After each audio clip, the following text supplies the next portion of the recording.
Låt allt som låneutbildning i Hansen särdeles. Och John Lenson audition, och John Huxley, och John Huxley, och John Huxley, John Huxley. Amen. I'm Elise Agar Wittine, and it's a great pleasure to welcome you all here. It's sort of like Old Home Week. I think it's just important to note that years ago, it was at Harvard where Tim Leary and Ram Dass, and who was then Richard Alpert, were professors, and Andy Weil was an undergraduate student. Ralph Netzner was a graduate student. And now, a generation later, Rick is back at Harvard and has founded MAPS. So I'll let him tell you about the rest.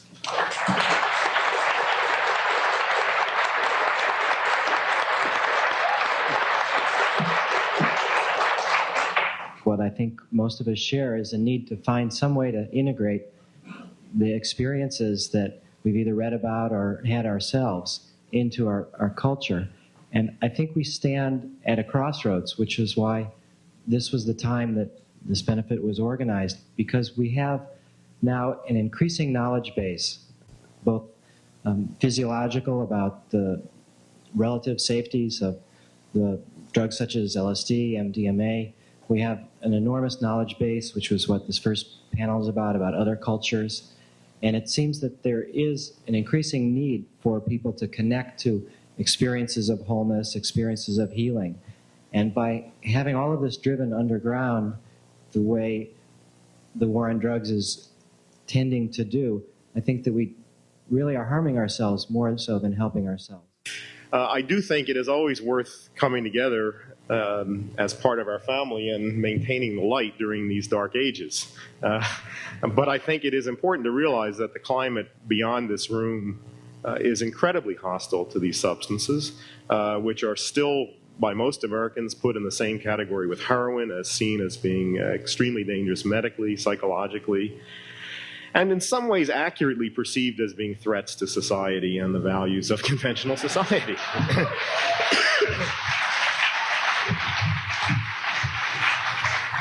You know, and that's just how it is. When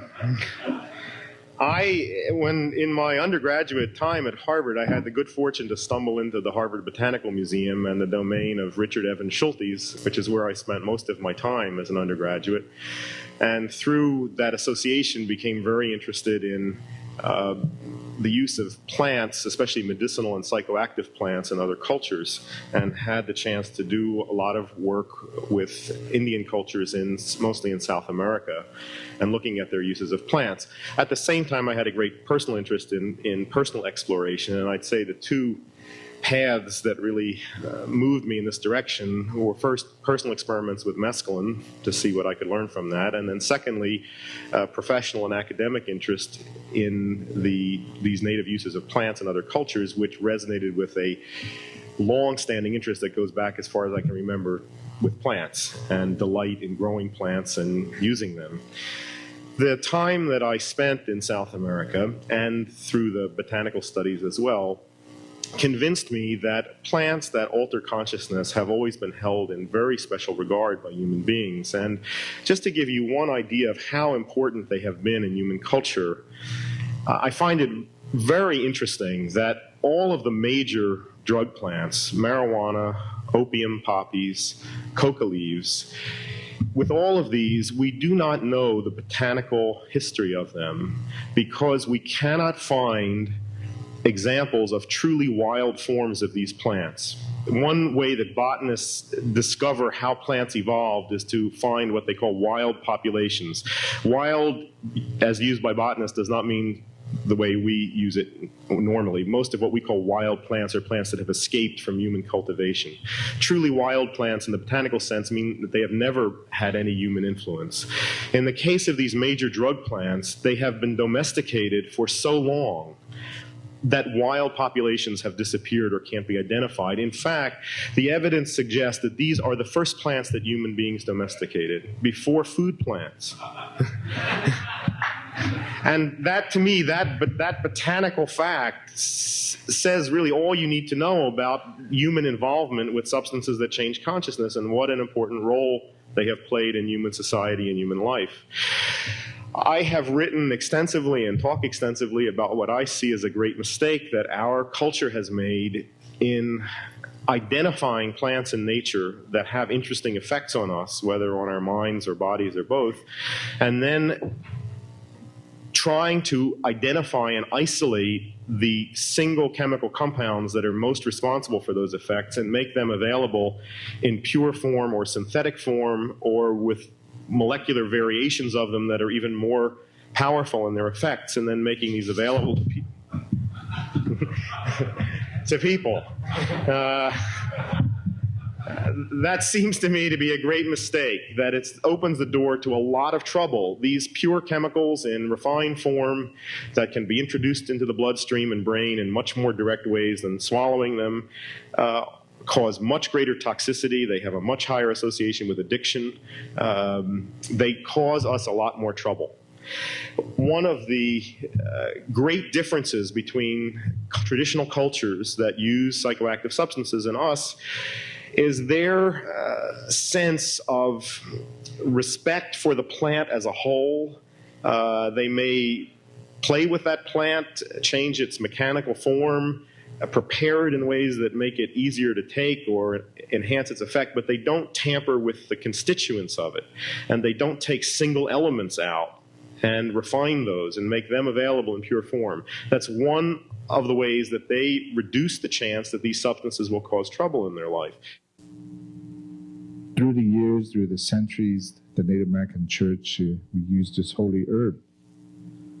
It goes back way back into history. It keeps a family together. And through the teaching of the Native American church, we try to keep the family together, the roots, where we come from.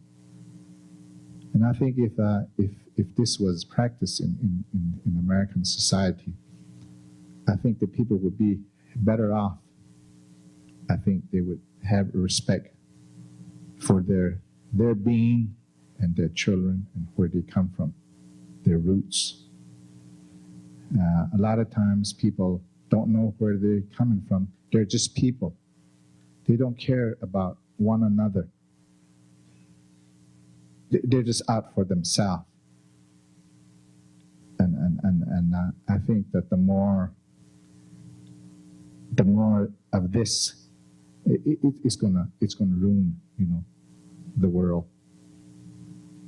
And that's how we use this holy herb, the peyote. And to me, it's good. It brings us good teaching. It brings us good teaching. And that's why, I don't call it a drug, because it makes me understand all these elements, So we have a lot of respect for nature. And because we live and we're part of nature. A lot of people, they say that the Indian people, they pray to the fire or to the water. No. We're praying with it, as an object, because we're part of that. That's the way, the Holy Spirit put us here. So I wanted to tell you, how we use this Native American church, the Holy Sacrament. Reality is multiple and plural and very much a function of our own internal attitudes, our own internal intentions, motives and perceptions and belief systems that we bring to it. So it's appropriate for us to adopt an attitude of humility, to learn from those peoples that have preserved ways of life in which nature, animals, plants are treated with respect. It's appropriate for us to be in an attitude of respect and humility towards nature itself, for us to walk in the woods, for us to really think about what kind of food we eat and how we eat the food and what we do with the animals that we farm and that we herd and that we have domesticated for our own purposes.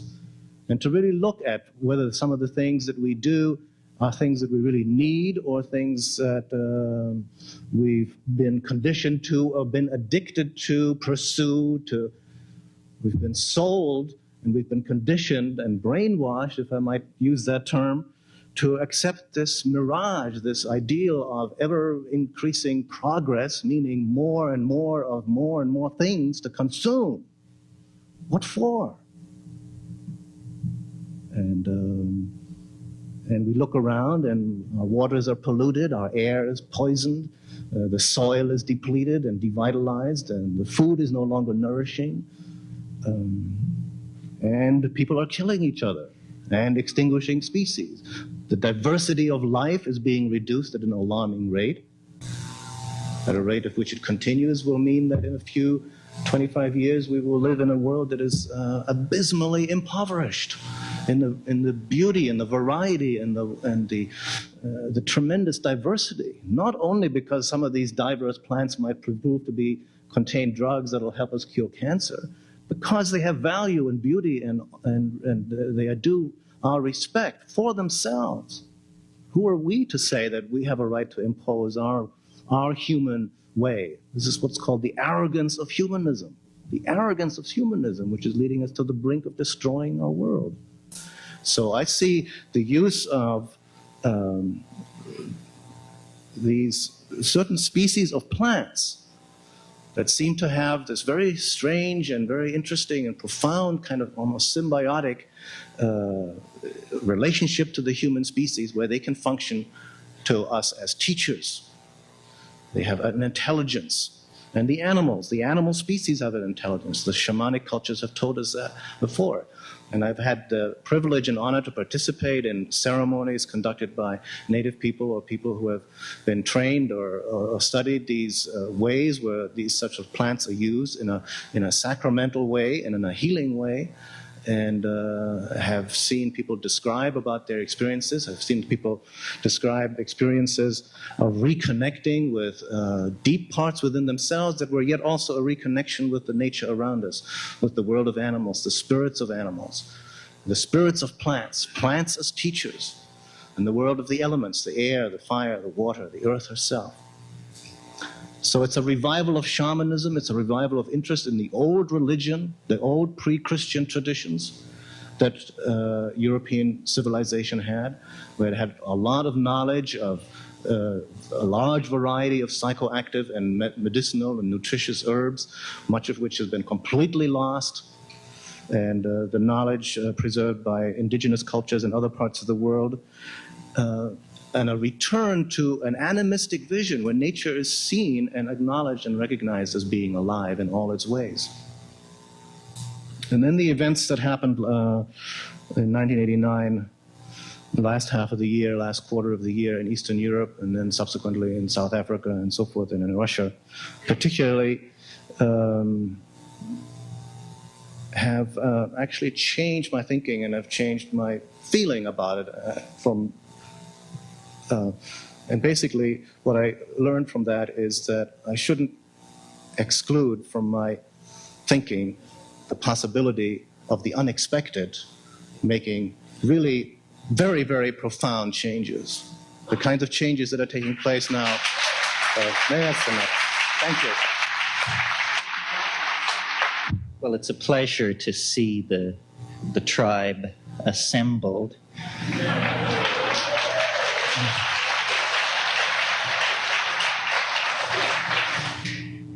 You know, when we look at our own psychedelic experience, it seems so personally huge that it's very hard to place it in the context of hundreds of thousands of such experiences. But when we do that, when we look at the medical research that was carried on until it was suppressed some 20 years ago, the feeling that you come away with is psychedelics dissolve boundaries. This is what they do. They dissolve boundaries at every level. They dissolve boundaries between the conscious mind and the unconscious mind, between men and women, between various societies and points of view. And at one time, I was willing to let it rest at that, to imagine, well, these things are boundary dissolving, structure dissolving compounds, and this is what gives them their enormous import, because they lead us outside of the theater of language and into the real world that we suppressed in the process of becoming acculturated to our own culture. But now I've thought more deeply about this, and I think we can say more about this phenomenon of boundary dissolution, because the most profound boundary that any of us experience is the boundary between ego and world. We are in the world, but we are the ego. This is the cultural myth in which we live, and this is the cultural myth that is completely dissolved, exploded, and blown away by the psychedelic experience. It is not a cliche to say that it is an experience of oneness, because the world we are living in is unifying itself at a prodigious rate. And this is not the will of institutions. Andy made reference to what a con this drug war is, because it's making so much money for so many people. The chief function of institutions appears to be to retard progress and to keep their criminal enterprises bubbling merrily along on the side. Meanwhile, the rest of us, the masses of people struggling to come to terms with the end of history, can see, can feel that what we need is a sense of unity, not an idea of unity, not an ideology of unity, because if there ever was an ideology of unity, it was communism, and the pieces are still falling from the explosion of that system of thought. We need a feeling of unity. Feeling is primary.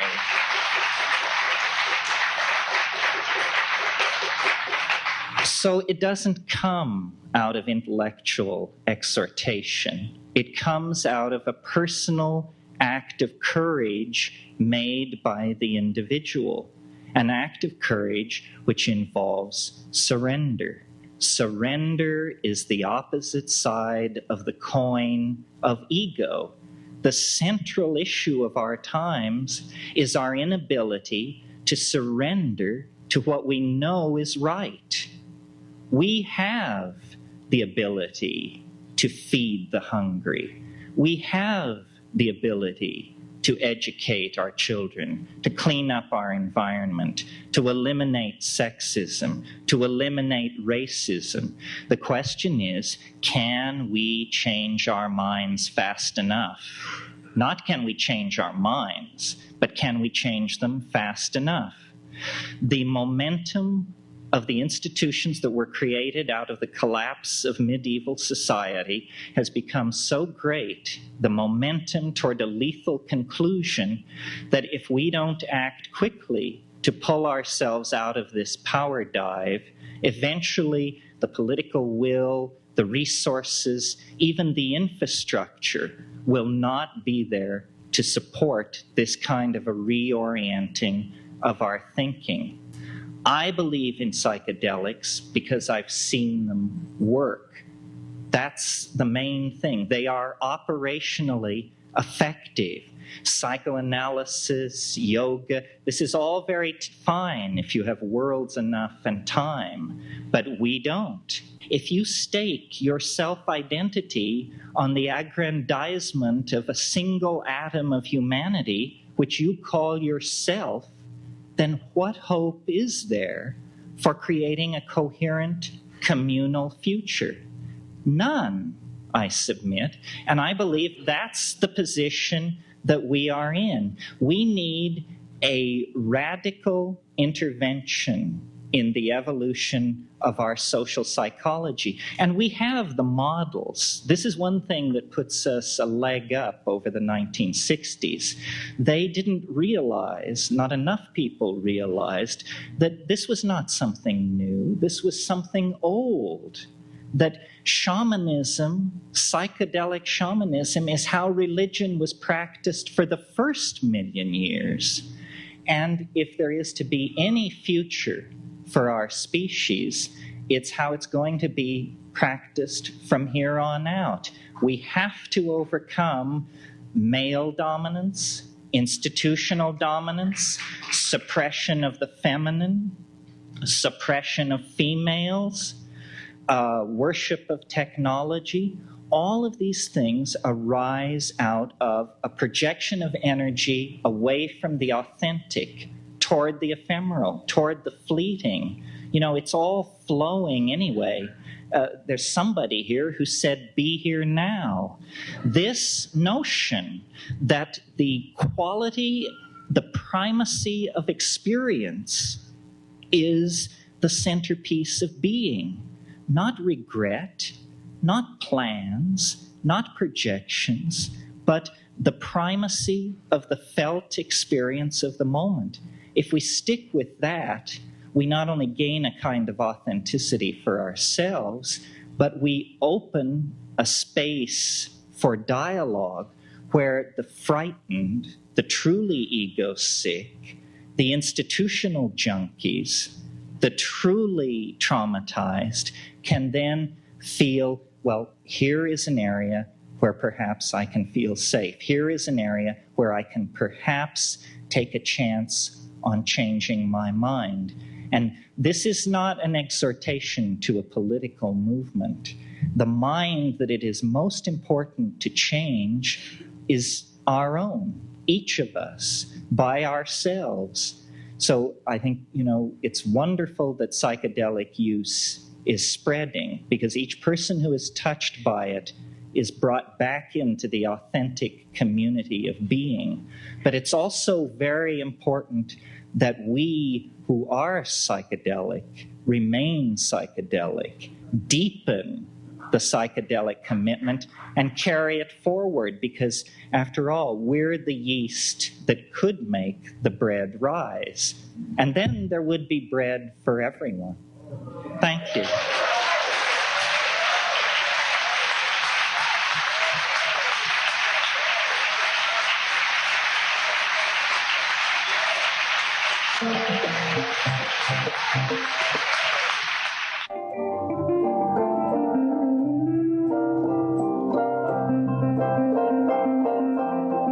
We need a radical intervention in the evolution of our social psychology. And we have the models.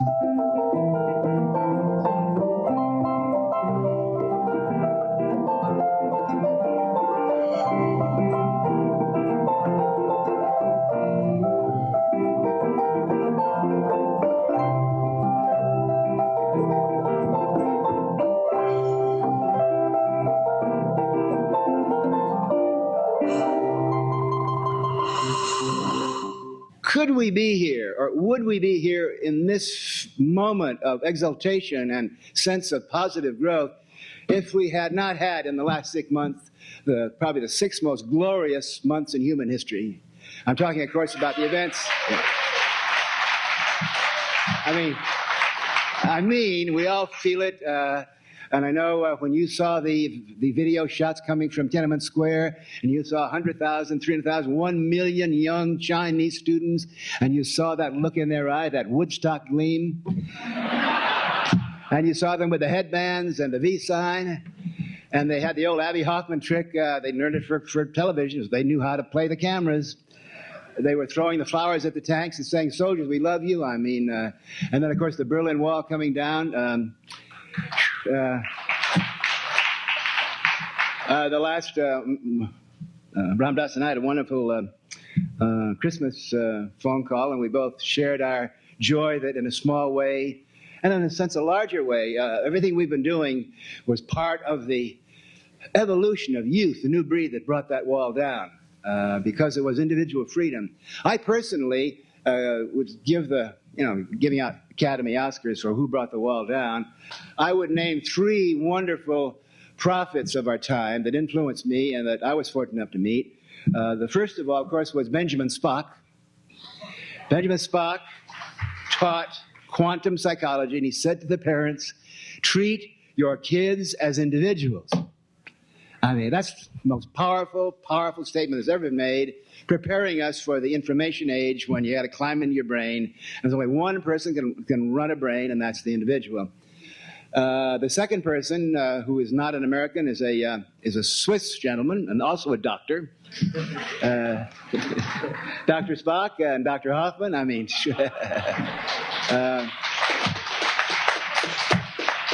although he's one of the great organic chemists of our time, we all know that he was a very deeply cultured man with a deep roots in the tradition of German and Swiss and European mysticism, so that he just didn't happen to ride that funny bicycle home that day and think it was a psychiatric episode. I mean, he'd seen the guidebooks. He knew what was going on. And a third, who's the third person I'm going to mention? A third doctor, Marshall McLuhan. Because number one, Marshall McLuhan was always a strong supporter of the psychedelic movement in this country in the 60s. He actually told me, I get the credit, it was his script by him. He told me the words that turn out, to be the American translation of Glasnost and Perestroika. He said, "Timothy, tell him, turn on, tune in, and drop out. And think about it." Now, it's no news to you there's a war on drugs out there. In the history of religious insanity and holy wars, I think this one takes the cake. I mean, the absolute... we knew at Harvard after about a year that we're going to have a little trouble with... there was a taboo against the brain. You're not supposed to tamper with the brain in an industrial society, and we found that out right away. And there were many times after a while we'd sit around and we'd say, well, these psychedelic drugs are psychotomimetic. They create serious mental confusion, paranoia, hysterical hallucinations in deans and government officials who have not taken it.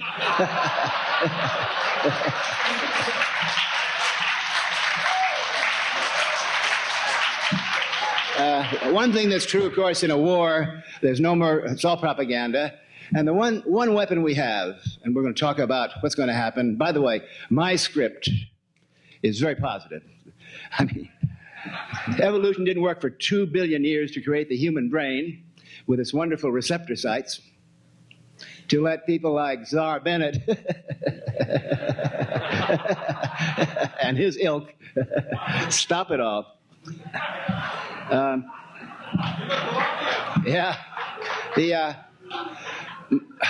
Each of us in our own ways have to follow Orwell's basic prescription. In times of big brother insanity, your first job is to remain sane yourself. And number 2, look around and you'll find there are a lot of people with twinkling eyes that are sane with you. But each of us has to do this in our own way. When Rick said to me that he hoped I would give advice as to how we could get government permission to do research on psychedelic drugs, I'm definitely beyond the government permission situation.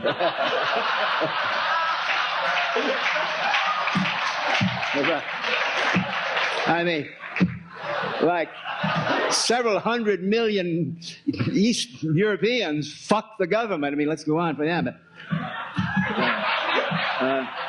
But also, one way I found to get common sense. Common sense is so important. I'll give you 3 little common sense things you can do. I was on a radio program talking to someone in Mississippi, Alabama, and somebody talking about marijuana. You know, they say marijuana kills, and I said, you know, marijuana is really not very dangerous. I think it's the least dangerous thing around. And this old farm guy says that, well, I'd like to talk to you, Dr. Leary. He said, you say that marijuana is not dangerous. It seriously injured my son, Billy. I said, oh, gee, I'm sorry. What happened to Billy? He said, well, the damn fool went out of the barn and made a mistake, and 1/2 ton of it landed on his arm.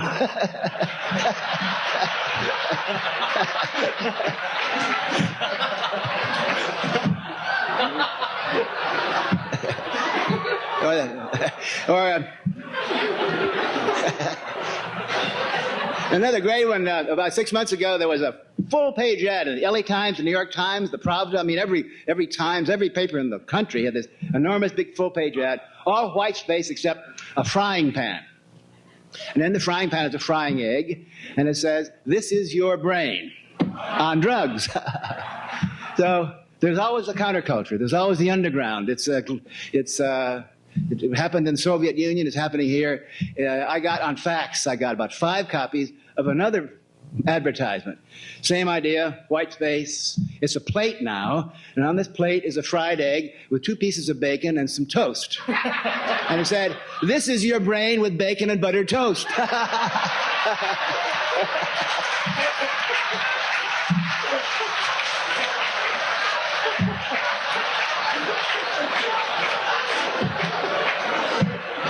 That's just common sense.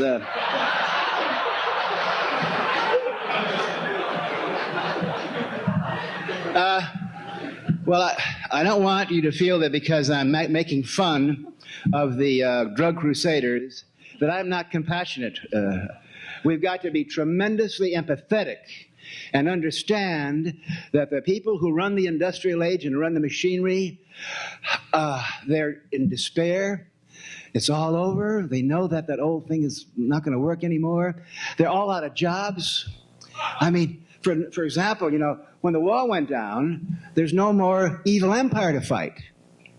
I was debating G. Gordon Liddy 2 nights ago in Chicago, and I said, Gordon, he's not changed at all. He's still talking about America's a little old lady in the streets. We need big guns around. I said, Gordon, as your friend, I've got to intervene now and take you to the Betty Ford Clinic to help you break your gun habit. I mean, I know it's hard, Gordon. You're suffering some severe enemy deprivation. Amen.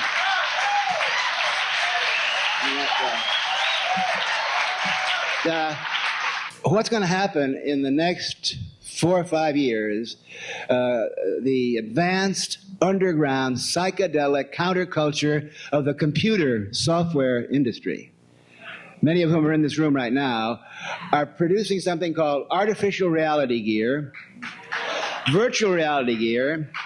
I call it electronic software, WEAR. These are suits. You climb into a computer, you know about it, you put your goggles on, but the goggles are screens, and then you produce any kind of, you create any reality you want. Like, shall we meet for lunch? Shall we meet in Taj Mahal? Do you want to meet in the ski slope at San Moritz? What do you got in your San Moritz file? No, how about try this? See, we're going to be living, inhabiting, traveling in artificial reality. The very concept, artificial reality. I mean, isn't that thrilling? I know a lot of people don't like the word artificial. A lot of people think that, a lot of people tell me drugs are artificial. I said, you mean marijuana has been around for 20,000 years? You call that artificial? All right, the artificial reality gear is going to hook up with the psychedelic brain. Now, the question here is, what would I have done differently?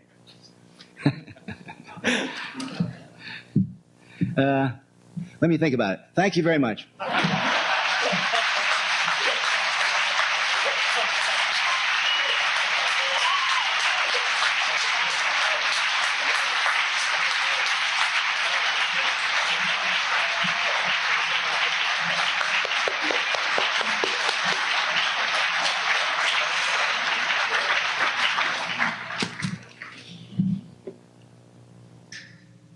See, that's what moved into the office next door to me at Harvard when I was... I mean, I was really trying to be what my mother wanted. But what chance did I have? I mean, he just...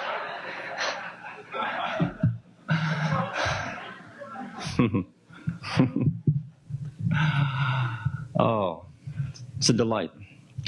And I really want to honor Timothy. Timothy was a person who took me out of a fate worse than death, which was being a successful citizen. And started me on a journey that I think is the richest possible journey I could have had in a lifetime. And I think that he was the first ray of light for me. And I want to honor that.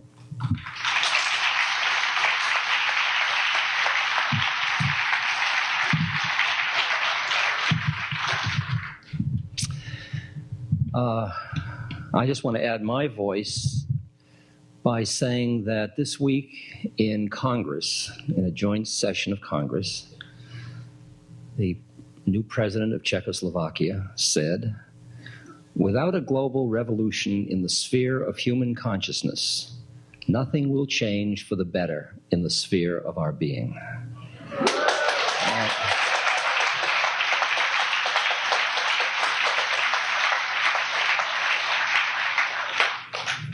And even now, I'm afraid President Bush and Mr. Sununu are trying to figure out how to contain the damage and potential chaos in which they lose their unstable king of the mountain position. But it is clear now that a historically irreversible process has started. And that's exactly what happened in the 60s. A historically irreversible process started. It didn't really start there, as Tim pointed out. It goes way back in all of human history. But something did happen in the 60s that was prepared for by doors of perception, that was prepared for by the beats in the 50s. Something happened that was of no less moment than what has just happened in Eastern Europe and Tiananmen Square and so on. And we are all now cleaning up after it, not in a negative sense, but figuring out what to do with the fact that it happened. And we can hardly understand the implications of what it means in our lives. And we are sitting here often feeling like we are the downtrodden. And it's quite the reverse. We have figured out how it happened. And now, as people on the platform have said in the earlier panel, now it's up to each individual, one of us. The way Gandhi said, "My life is my message." Now the way each of us lives makes a statement that it did work, that it did happen. I can't really any longer be frightened of the dragons of government. I can't really, because I see how ephemeral and how paper tigerish they are. And I feel the fear in the culture. And I feel that what's required of us, it's interesting. I find myself in a funny position today because I'm caught between Rick's desire for us to put forward a good face, to be responsible researchers, to play a part in the game of Western science. And I'm also, on the other side, seeing that what has happened is far more profound than that. And that what we are doing now is trying to find a way to bring more people along through trying to legitimize our game in society. But the underground process in which psychedelics have continued to be used in the society and have come into mainstream consciousness, that goes on independent of whether we lose or win on the front we're talking about in research. Now, I was asked to talk about what are the benefits of what we did in the 60s and what are our mistakes. Tim didn't deal with what he might have done differently. So, but I can play the straight part, which I've done doing with Tim for years.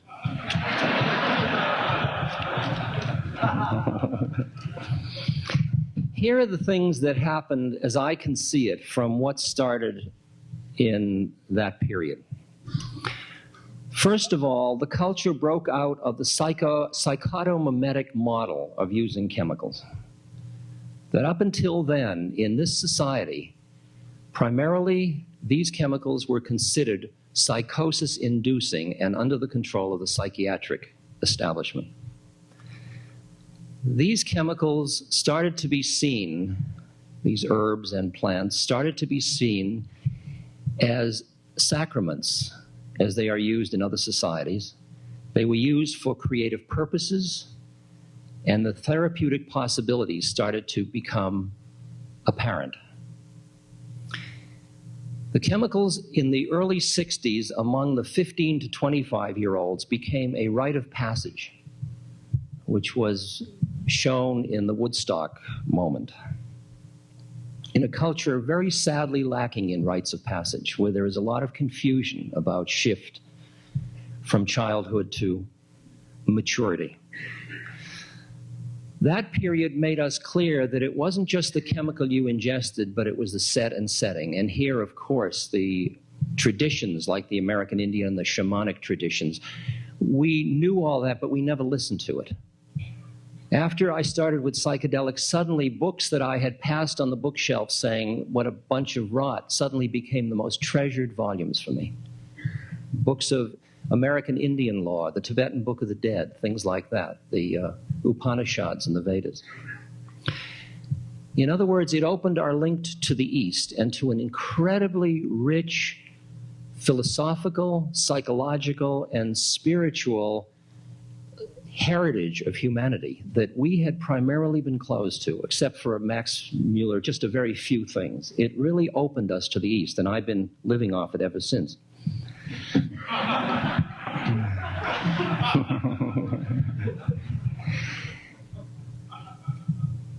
And partly the way it did that was because the chemicals in the psychedelics allowed us to override our habits of thinking.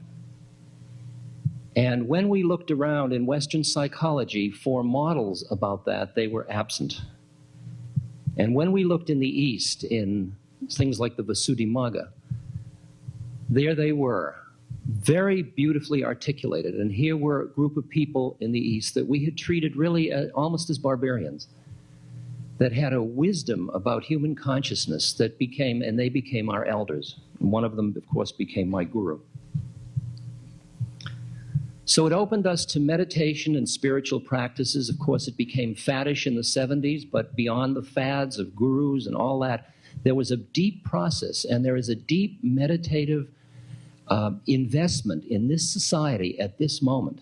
Whether you call it stress reduction or whatever you call it, it's there, and it's growing all the time. And that's part of the result of what happened in the 60s. It opened ways for networking because it opened our horizontal power structures rather than our vertical power structures. And that's part of the information age that Tim's talking about now. In a way, it was a precursor of that in allowing us to see vertical institutions as much more ephemeral. And that was the deeper part of the shift that happened then, which I think is the most fundamental shift, which was the shift in our perception of reality. That what happened to us was what I think Einstein did to Newton. It went from treating a reality as absolute to seeing that all realities are relative. And the minute you do that, social institutions are up for grabs. That changes the whole ballgame right there. And that is one of the things that has happened, and that isn't turnable back. And that's part of why there is so much chaos in the moment in the culture, because social institutions which kept the structures going are breaking down because people don't value them. In Boston, when I was growing up, on Sunday you went to church. Now on Sunday you go to the shopping mall. That's a difference in values. Family structures broke down. And we don't have to say values, we just have to look at change. And the question is, who rides with change and who gets frightened and tries to grab at the old history? And this is a moment when changing from absolute reality to relative reality is a tremendous opportunity for growth, and it has a lot of scariness to it. But that's part of what our work is. That shift of reality started to spread into the world through minstrels like Bob Dylan and like the Jefferson Airplane and the Grateful Dead and Rolling Stones and Big Brother and on and on. And it's gotten so far now, I'll tell you how far it's gotten, that if I speak now in the Middle West, which I'll be doing in a few weeks when I'm on tour, if I speak in a relatively medium-sized city,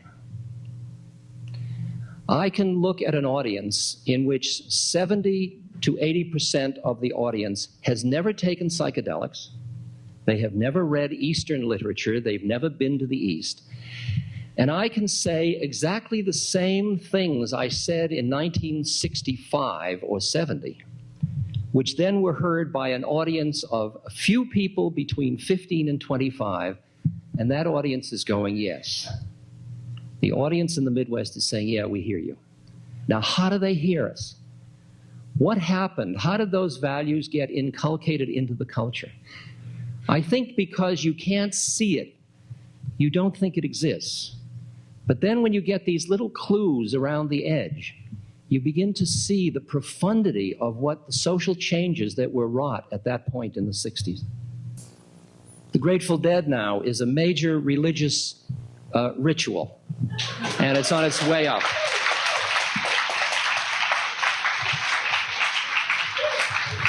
Our work with the dying, the work started really by Eric Cast and people like that way back, beautiful men. That has done incredibly in terms of awakening us, bringing death out of the closet. And a lot of the way in which now so many people want to work with the dying comes out of that kind of psychedelic process that happened in the 60s. Okay, I think I should say something about the mistakes. Of the early 60s of our research. In one way, I kind of am with Timothy, what mistakes? It was life, we did the best we could. So I don't say these in some sense of, I don't know what sense I say them in, I'll just say them. When we did that research at Harvard, very shortly after the beginning, we realized that this was a heresy to that social institution. That the Harvard is an institution committed to the intellect and to rational analytic process. And when we brought on something that dealt with intuitive, transcendent, unitive experiences, in which the intellect became a subsystem rather than the metasystem, we were taking on the priest class of the church, and we were doing it within the confines of that church. And what we were doing is going on to a tennis court with football cleats. It's the way I would understand it. And I think that once we got going, because we were ingesting our own product, we lost our connection with the community around us. And I feel that this was neither our fault nor their fault. It was one of the results of the profundity of this experience that we couldn't turn away and couldn't turn back. But we did lose our support system, and we didn't slow down enough to keep it with us, because it finally got to the point of who's taken it and who hasn't. And that bridge became unbridgeable after a while. And it was shocking to us that people we loved and worked with as colleagues no longer were our colleagues. I think we got a little confused about evolution and revolution. And I think we played with the revolutionary aspects of psychedelics, when to me the far more interesting issue are the evolutionary aspects. And I think that had we been more evolved in our wisdom and not feeling we were inventing the wheel all over again, we would have had an appreciation of what the fears were of the society and how to work with those fears rather than just pitting ourselves against them. I don't think the way we did it was the only way it could have been done. I think we were over-enthusiastic about how easy behavior change would be. When I look at many of my friends that I took acid with in the 60s, I see that there's been a lot of work they've done, but there's a lot yet to do. And I remember Tim and I had a chart on the wall of how soon everybody would get enlightened.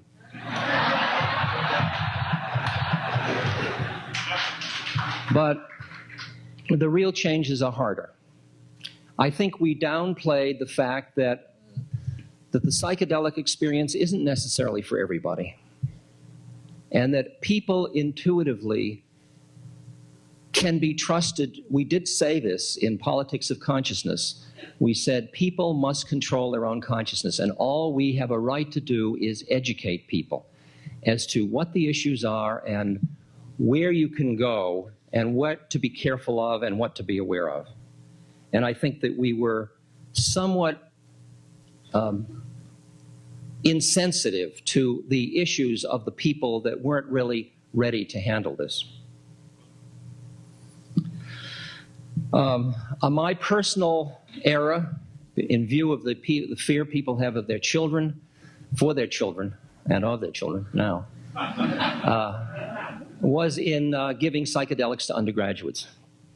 That started a chain, and I did that for many reasons. Sexual was not excluded. Now,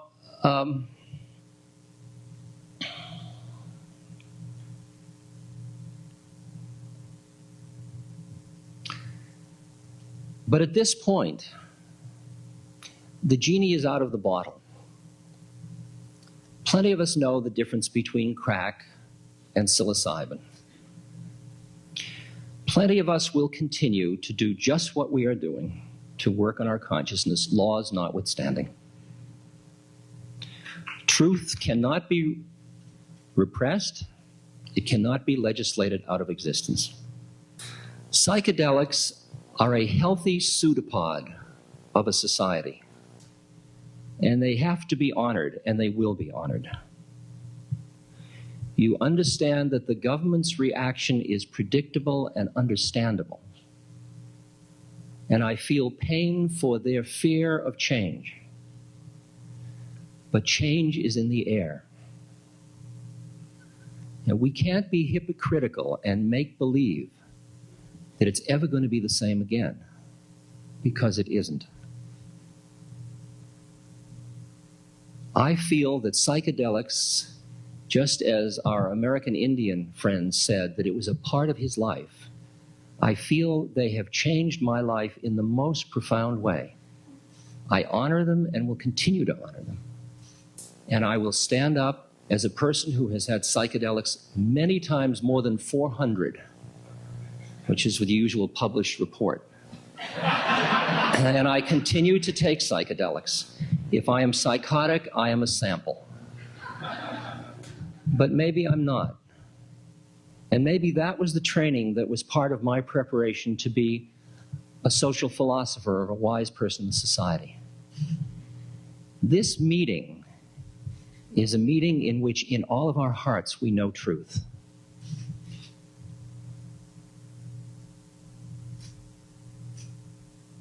How it will manifest outward depends on our commitment to our own truth. Now, as we face the ecological issues of the times, the political issues of the times, change and potential chaos, people that have already dealt with that chaos of mind psychedelically will be there to lend this culture strength and equanimity in the face of uncertainty. Thank you.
All right, the first person I want to tell you about is a Dr. Jan Bastiaans in the Netherlands.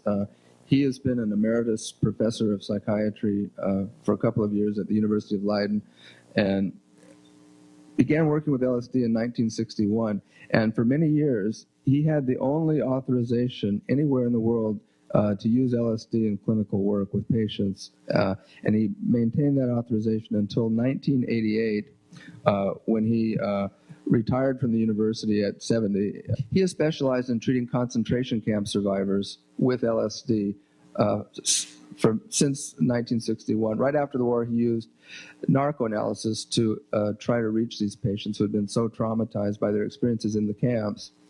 And for those of you who don't know, narcoanalysis is a psychiatric interview using either sodium amytal or sodium pentothal to help loosen defenses and bring about a release of repressed feeling or traumatic memory. Typically, a concentration camp survivor would spend 3 days here, a day of preparation, the session day itself, and then a third day of follow-up. So you have that element of inpatient support, but at the same time, it's in a very comfortable home-like setting, which we all know is extremely important. Now I want to go to Germany to talk about Professor Hans-Karl Leuner. Dr. Leuner is one of the earliest pioneers of LSD therapy in Europe. He began working with the drug with psychotic patients in about 1955, and he has never stopped doing psycholytic therapy since that day. Dr. Schlichting is pioneering the study with the new phenethylamine, and they're doing a formal pre-post test clinical study on the therapeutic effects of this drug. And the initial results are quite encouraging, according to Dr. Schlichting. Dr. Baumann began writing to the Swiss government in about 1983 to find out whether they would be open to taking another look at the use of LSD and other psychoactive substances in psychotherapy. And they told him to go ahead and write to the other psychiatrists in Switzerland. He wrote to all 700 of them, and only 80 wrote back saying that they would be interested in getting more information about LSD and LSD therapy. 21 said they'd be actively interested in using the drug in therapy, and so they formed an association, the Swiss Physicians Association for Psycholytic Therapy, and that was formed in 1986.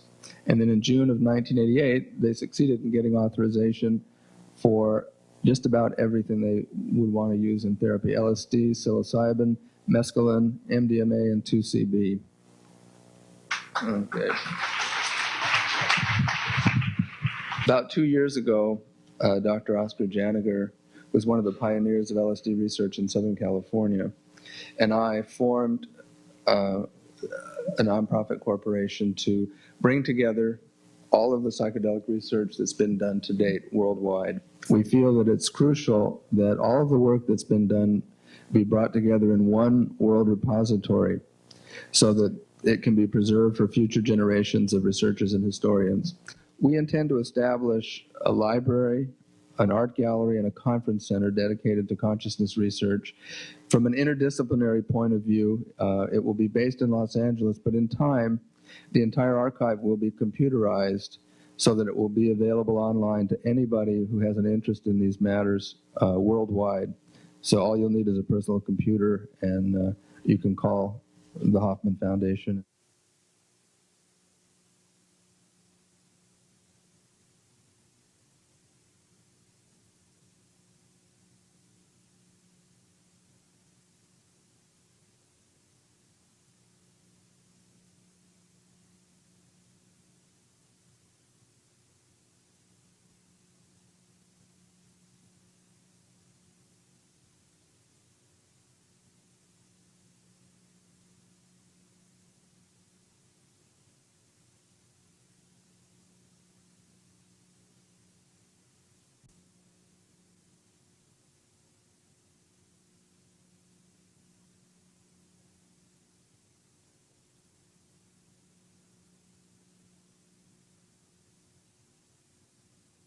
Been known to disagree even with things I didn't disagree with.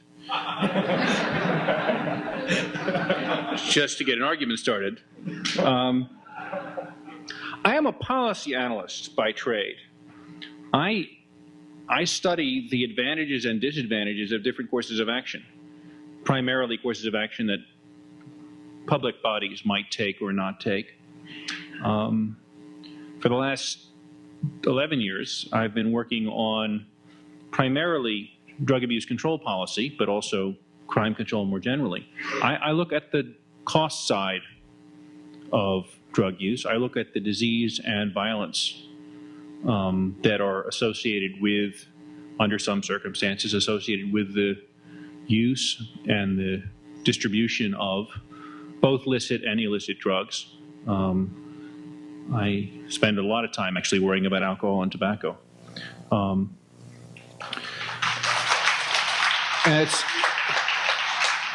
it is peculiar that alcohol and tobacco are the only two drugs I'm allowed to denounce in this audience, and be sure of a warm welcome. There are other audiences, of course, which are shocked when I say alcohol, tobacco, and the illicit drugs, or alcohol, tobacco, and the other dangerous drugs. I mean, Bill Bennett doesn't much want to hear that his nicotine habit and somebody else's cocaine habit may have a lot in common. Our topic here I take to be performance-enhancing drugs.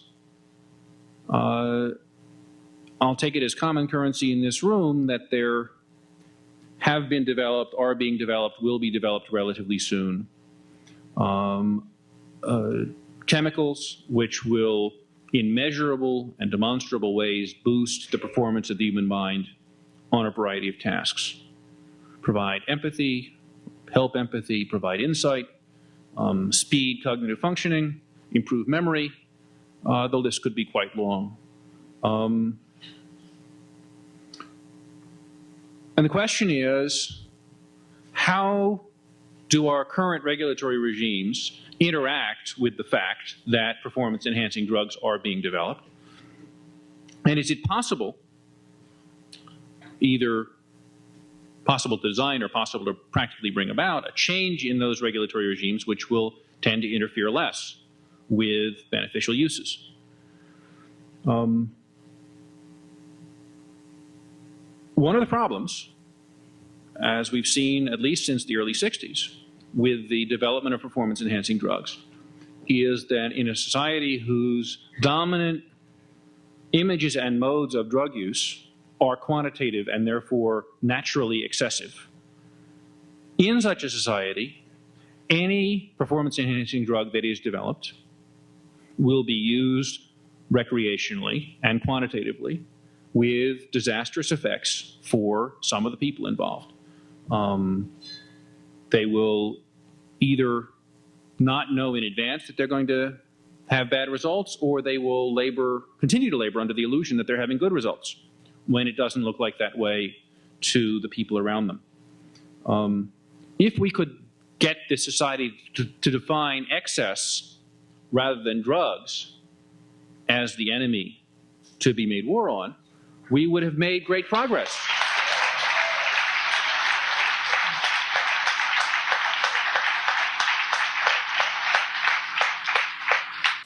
If I want to change external reality, the most effective way that I can do that is by working on something inside my head, on the perception of the external thing.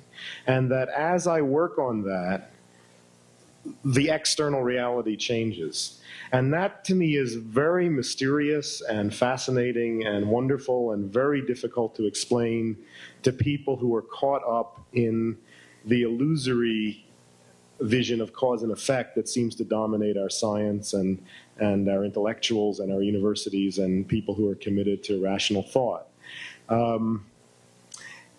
It's a sense that consciousness is a very powerful tool that connects us to everything, that everything is consciousness in some form, and that the consciousness in my head is connected to not only other conscious people, but to animals, to plants, to things that we consider non-living as well, that there is some unity or theme which I relate to on that level that makes it possible for me to participate in all the activities of the universe and influence them in some way. And that's an ultimately empowering thought.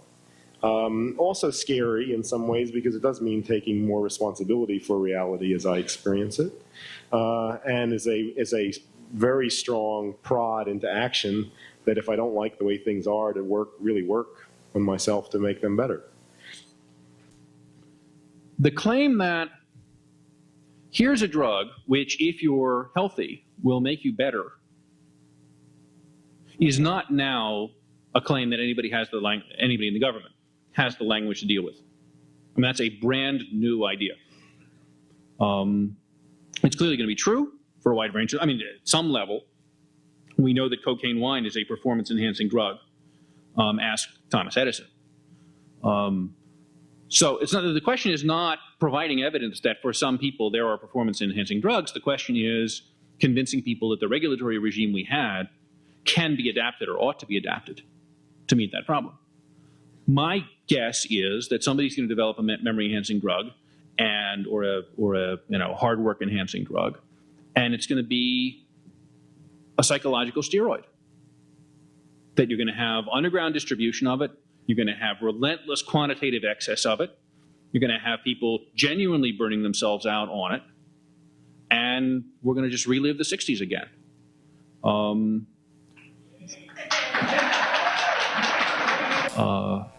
I think that the progress of neurochemistry is probably faster than the progress of regulation. But I don't think that it will go nearly as well if it doesn't wind up someplace with supportive and appropriately restrictive regulatory regimes. My name is Elise Agar Wittine, and I was the coordinator of the conference, and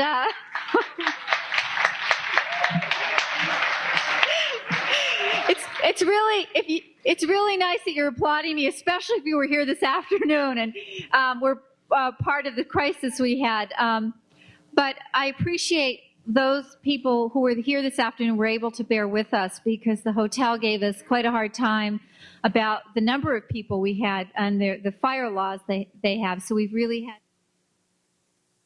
I had dropped out of school in order to try to get permission from the Food and Drug Administration to do an experiment with MDMA with my grandmother. Well, I actually went to an experimental school and we made up a class called Doing Drugs with Grandma, which was about the struggle with the FDA.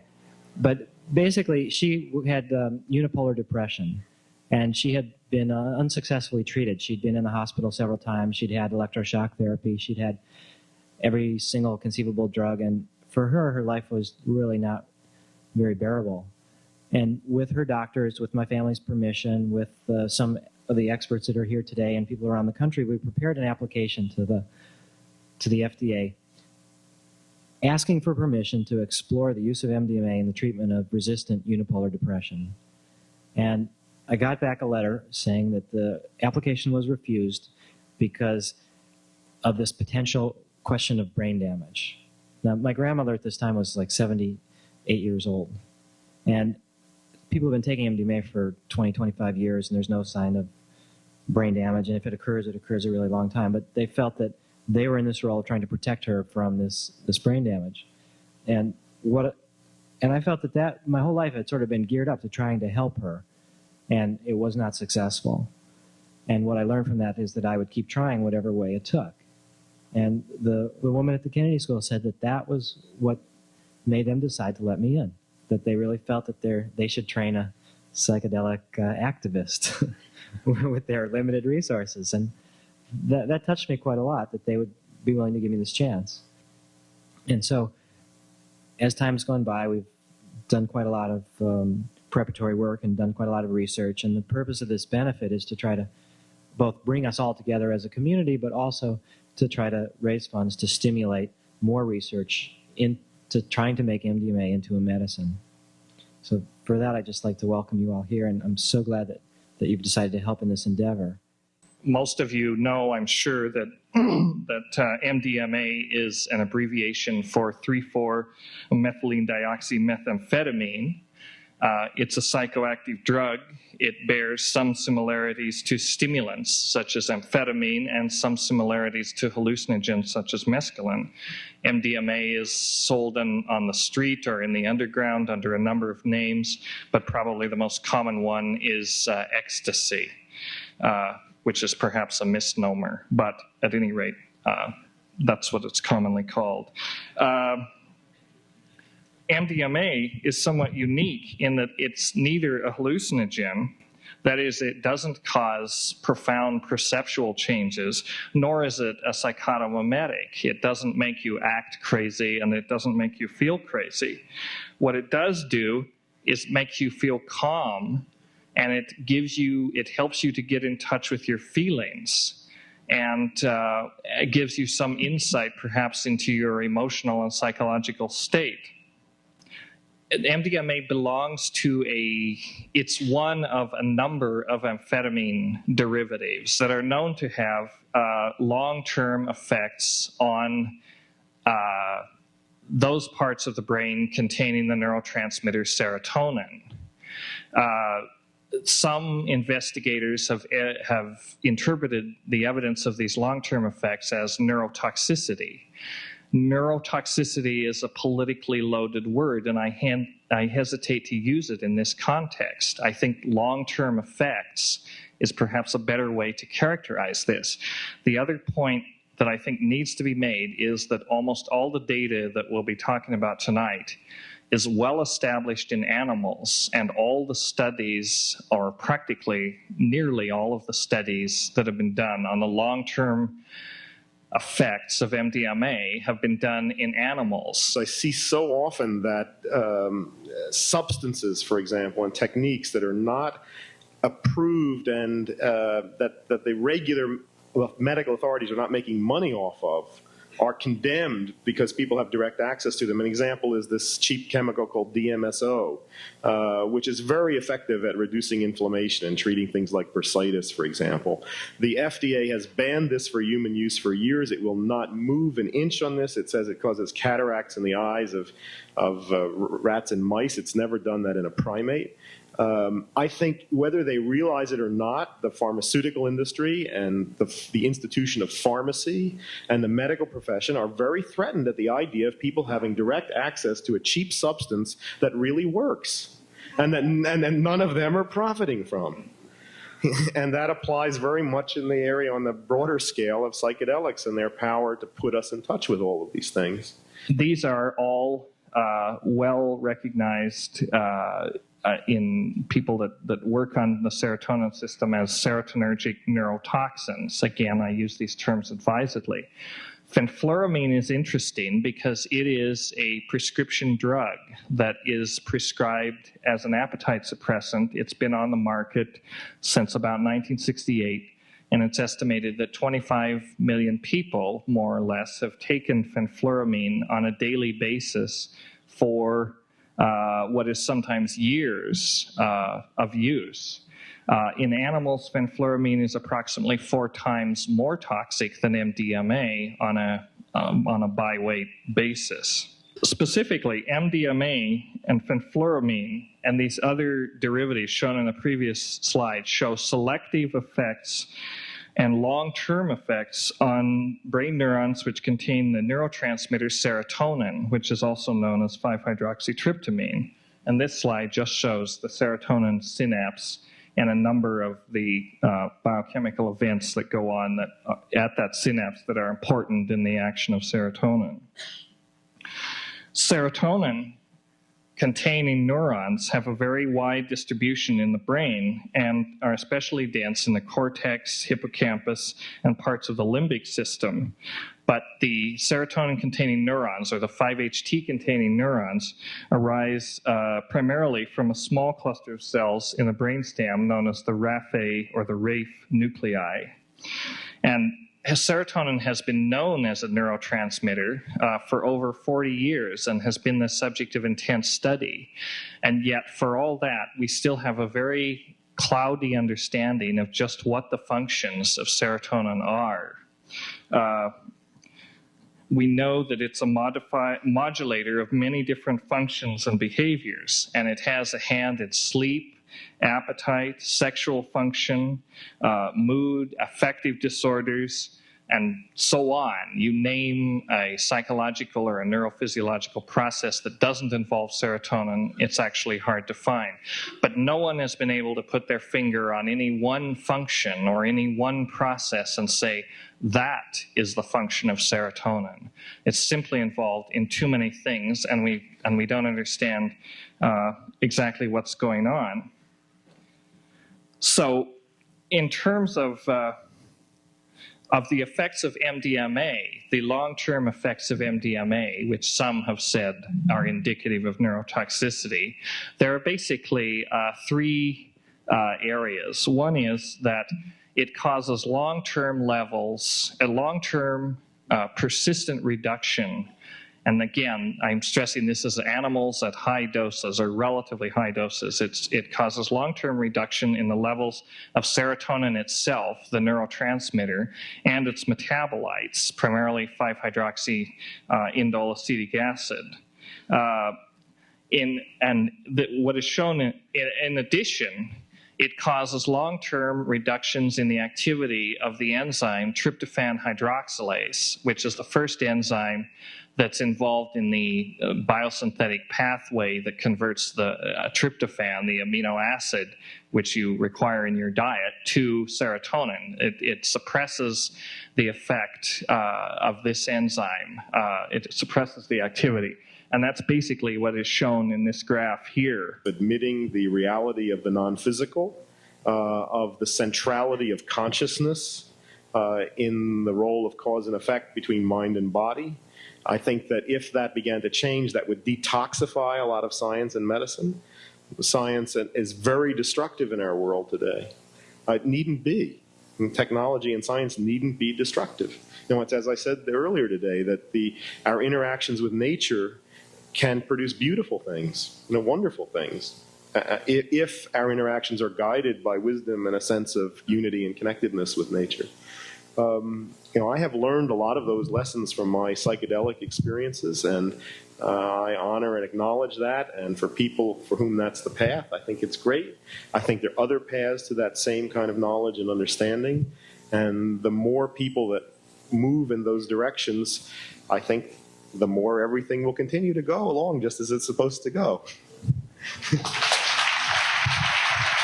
Beside the biochemical evidence, there's also histological evidence of neurodegeneration.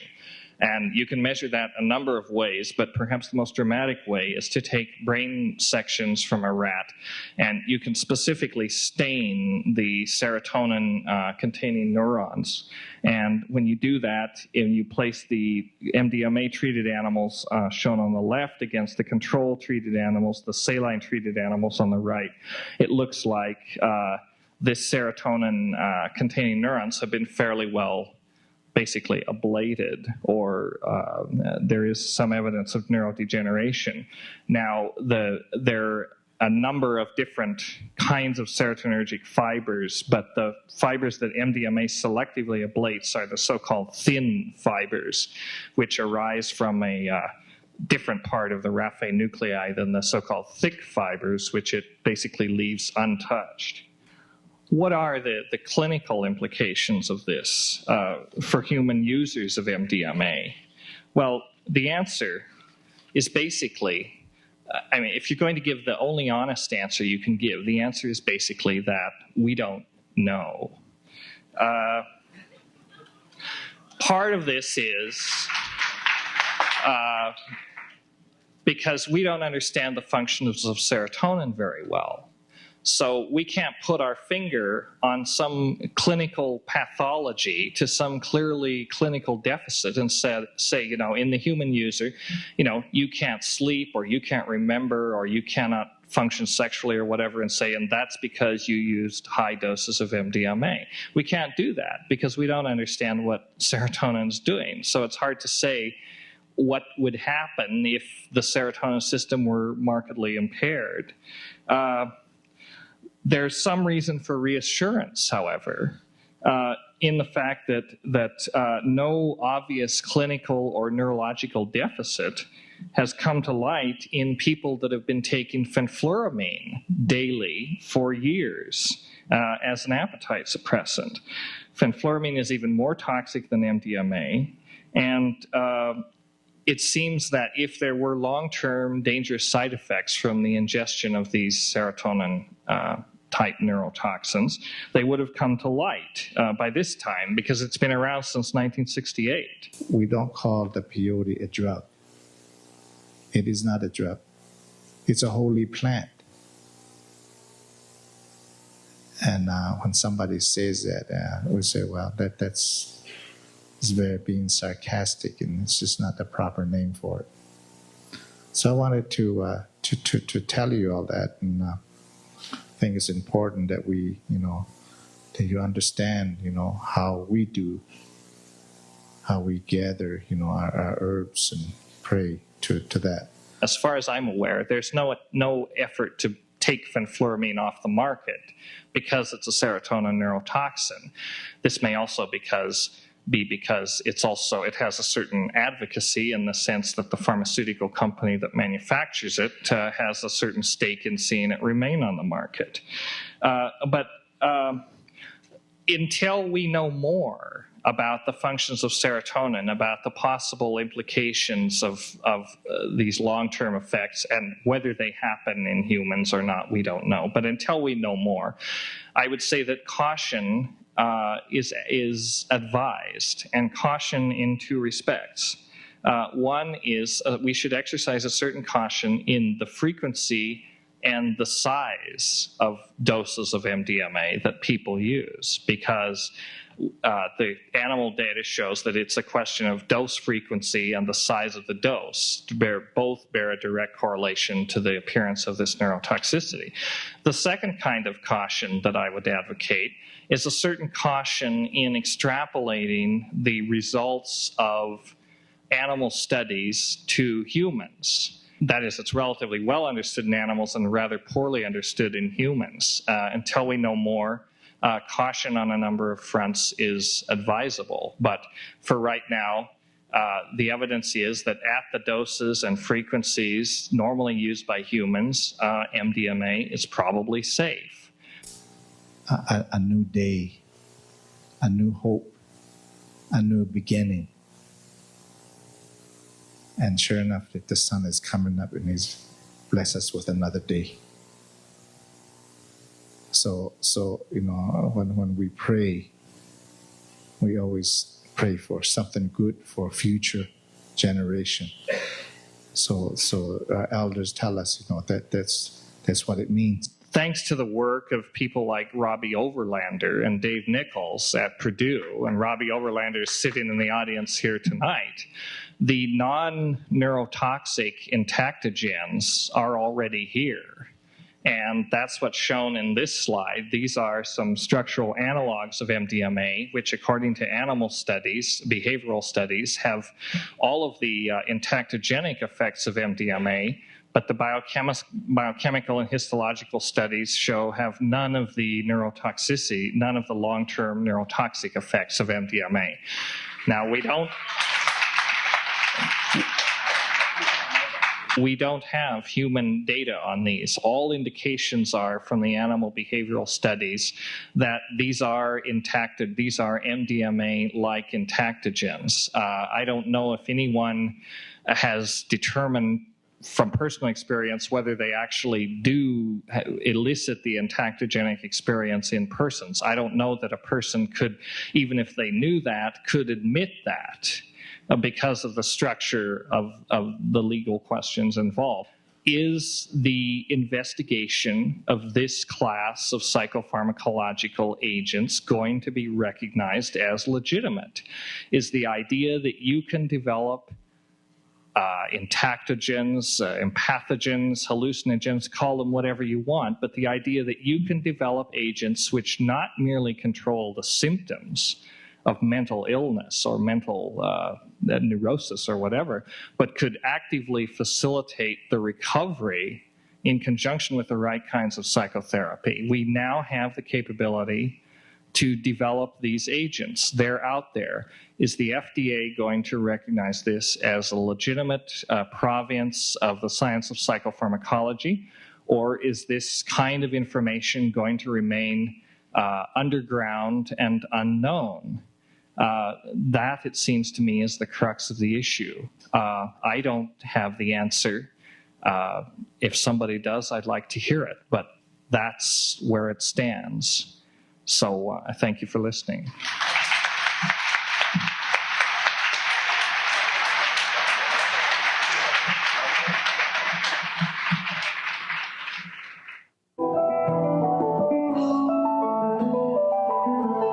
With Debbie Harlow and Doug McDonald and Lynn Watson, what we did was had an incredibly diverse team and tried to look at all the different social worlds of MDMA users, both therapeutically oriented and recreationally oriented, and I think the vast majority fall somewhere in between, and trying to find out more about the reasons for use, the meaning of use for these different groups of people, and what they saw as perceived benefits, risks, and their evolving use patterns around the drug, and really trying to look at the abuse potential question.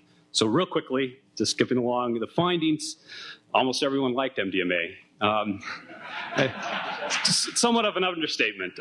One reason is we had a criteria of at least 3 times. There's a lot of people who tried, and we interviewed a lot of people informally who tried MDMA once or twice who really didn't get an experience, were bored with experience, or for whatever reasons didn't continue. And some people who had adverse experiences, but seemed to be very rare. Most of the people who did do it at least 3 times greatly enjoyed it. What was different was why they liked it. The perceived benefits, there was a lot of unanimity around what were the attractions of the drug, but there was a lot of difference in terms of what was the most meaningful of those attractions or those benefits. A lot of people thought that the enhanced communication, the empathy, the bonding, the reduced fear, these therapeutic benefits were the most important aspects of the MDMA experience. Recreational users, on the other hand, and by virtue, you can see the use of ecstasy among these users as opposed to Adam among the more therapeutically inclined users. These users were more in pursuit of this ecstasy or the euphoria, the sensuousness associated with the drug. So the meaning was very different for these people, and the experience itself was very different. And don't really have time to go into it now, but what we tried to look at also was the effect of media, the publicity about this drug on these different social worlds of users in shaping their expectations around the experience. And the same thing happened earlier with LSD, and shaping their use patterns as well and their actual experience itself. Real quickly, the perceived problems with the drug, just like some folks, almost everyone really liked it. Some people liked it too much.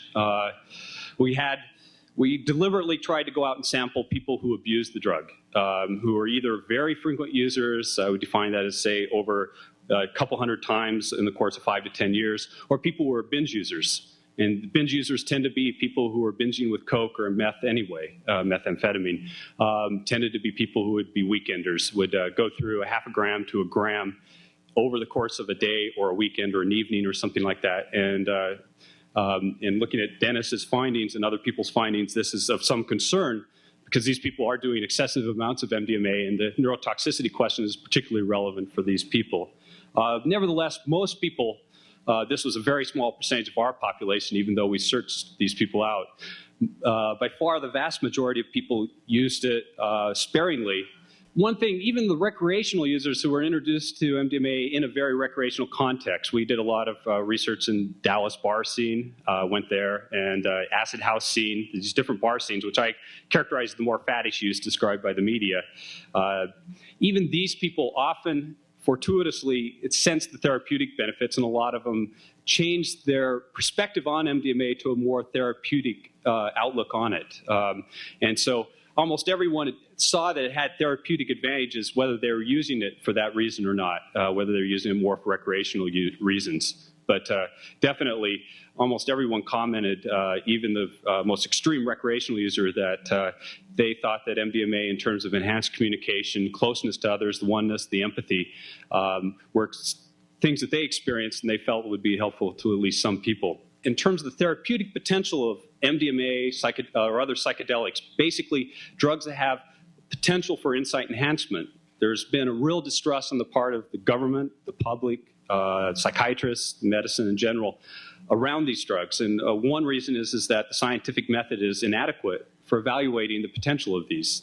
Very difficult to prove psychotherapeutic drugs, insight-enhancing drugs, to really work in double-blind controlled experiments. It's possible, but difficult, and it's difficult to get real exact answers from it. And the result, what we're left with, is a bunch of pharmacological depressants for almost any type of mental disorder, whether it's ranging from neurosis to psychosis to terminal illness. All we have is, as David Nichols really eloquently declared, is that it's a harsh reality indeed that tells patients with emotional pain to suffer quietly, that they will not be helped except with drugs that dull the mind. And I would just close with arguing that there has to be some form of developing an informed consent for consenting adults to be able to have access to these drugs. In the most obvious case is something like terminal illness, but also for other types of, I would go beyond just psychological disorders, but for people that are knowledgeable about what the potential risks are of these drugs and also the potential benefits. I guess I'll close with that.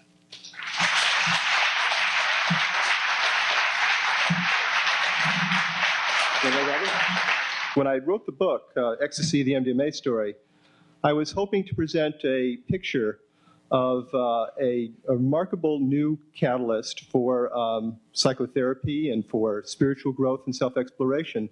Instead, I was confronted with this hysteria. No major publication would review my book. Bookstores wouldn't carry it, and it was very frustrating for me.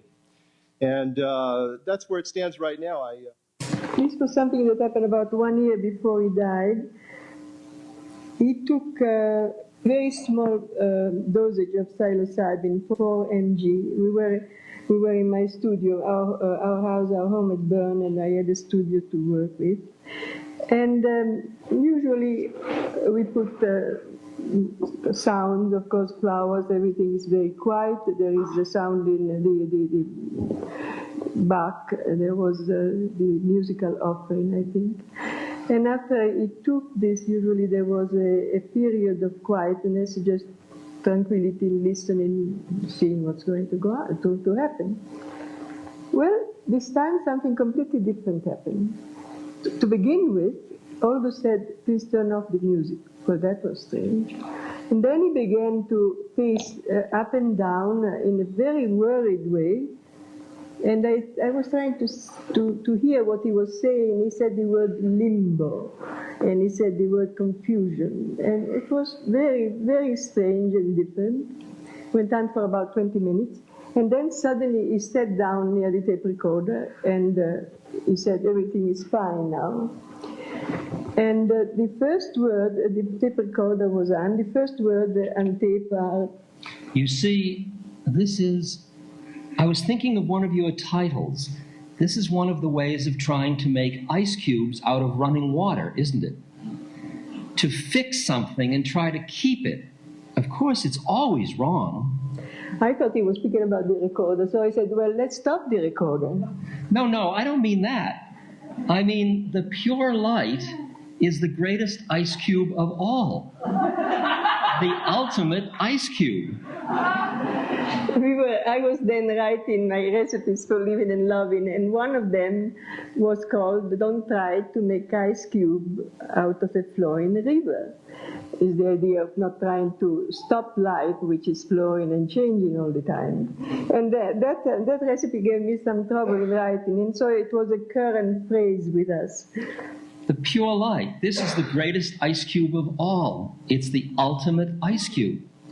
You thought you were going to have that today? Well, now I can if I want to, but I mean, it's very good to realize that it is just so to say, the mirror image of this other thing. It's just this total distraction.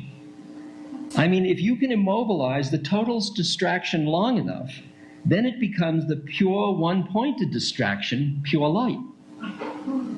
Well, if you can immobilize it, well, what do you mean?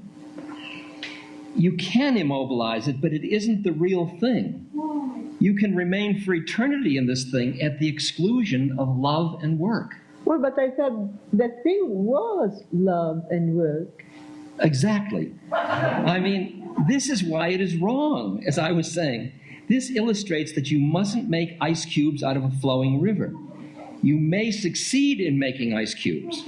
This is the greatest ice cube in the world, but you can probably go on for, you can't go on forever, but for enormous eons, for what appears to be eternity being in the light. It completely denies the facts. It's morally wrong, and finally, of course, absolutely catastrophic. Absolutely catastrophic. Those words are said with such a profound conviction. But you have so many ideas. Obviously, this terribly hard skull has a hole in it somewhere. I hope so. It's certainly very remarkable. I don't remember if I told you that phrase that is running in my mind these days. I am 1,000 people. No, you didn't tell me. But that also doesn't make anything very easy, you know, to be 1,000 people. No, obviously. And when there is no anchorage anywhere, when to come back to after death, I mean, there will be no anchorage. Oh, I see.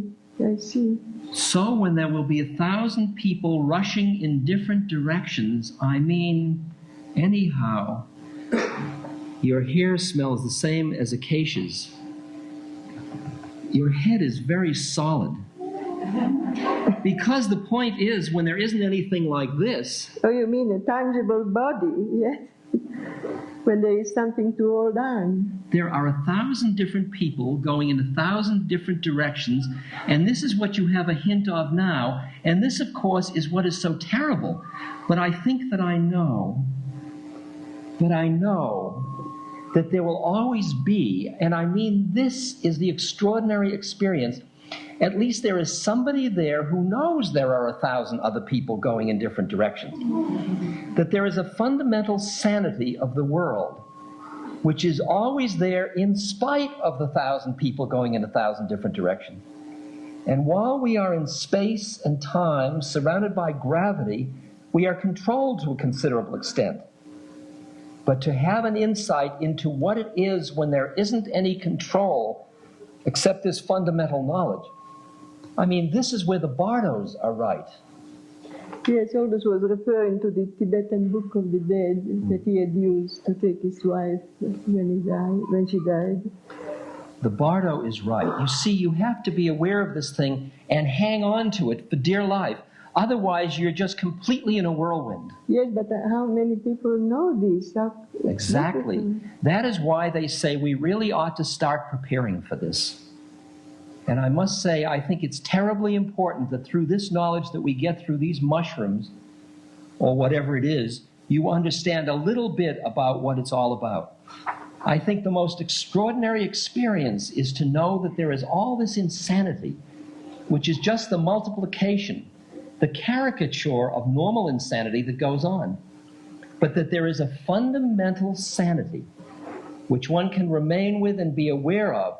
This, of course, is the whole doctrine of the Bardo, helping people to be aware of the fundamental sanity which is there in spite of all the terrifying things, and also not really terrifying, but sometimes ecstatic, wonderful things. You mustn't go to heaven, as they continually say. You mustn't go to heaven?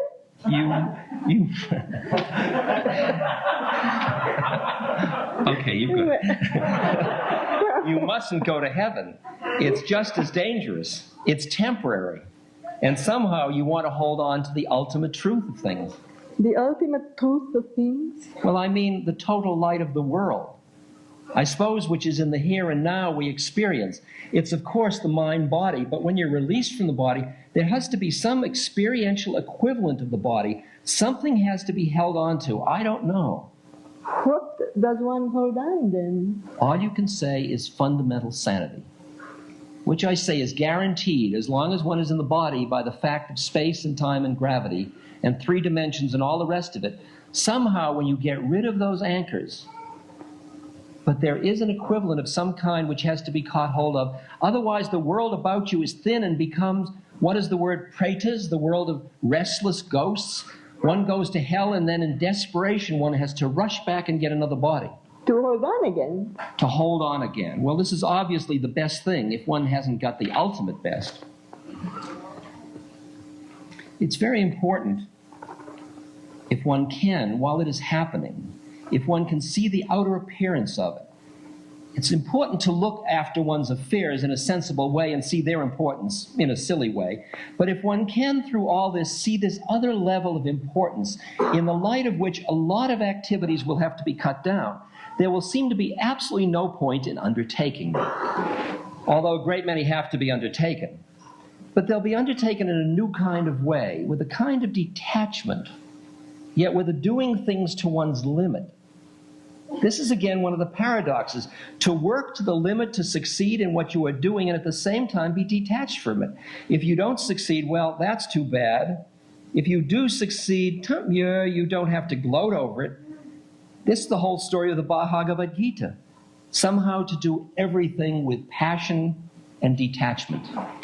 Passion and detachment. 9 years ago, with what passion I had longed for detachment. As a musician, I wanted to be able to play with all the passion that naturally the music wakes, and yet have that detachment that brings about a respect for the composer's ideas. And here he's speaking, of course, about the Arjuna, the great warrior, and this teacher Krishna, no? That tells him to go and fight, and yet be detached from the fight. One can see what it is. He's not involved, even though he's involved up to the limit. What part of him is not involved? It's no good trying to make an analysis because as usual, it's a paradox and a mystery. Yes, but even if one begins to understand it, that's the main problem. My nose is running. Wait. A very good reminder that the greatest philosophy is connected inextricably with running noses. One of the things they should have talked about in the gospel, obviously he was on a mountain, the Sermon of the Mount. It must have been very breezy and cold up there. Probably his nose did run. Thank you. Shall we make